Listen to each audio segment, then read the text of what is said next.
کمیته ولایت‌های فوق‌العاده تاجیکستان روز 8 فوریه سال 2023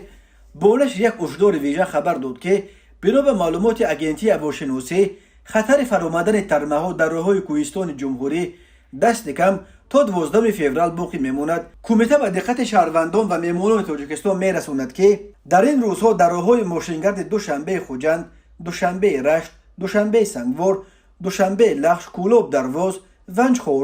خاروغ اشکوشم، خاروغ مرغاب بر اثر بارش‌ها خطر لغزش ترمه و ریزش سنگ باقی میماند. با مقصد سر وقت برطرف نمودن پیامدهای این آفت تکنیک مخصوص شرکت رای IRS جلب کرده شد. شرکت IRS که مسئولیت نگهبانی شورای دوشنبه خوجند چنوق یگانه روی زمینی بین ولایت سوخت و مرکز تاجیکستان را بر عهده دارد، روز 8 فوریه خبر داد که هرچند راهها الکی باز کرده شده است ولی رفع عاقبت‌های ترمه همچنان ادامه دارد. در این ارتباط کمیته ولایت‌های فوق‌العاده از ساکنان و مهمانان کشور خواسته است که در این روزها از سفر به مناطق‌های ترمه‌خیز و سنگریز خودداری نمایند و یا سفرهای بی ضرورت خود را موقتا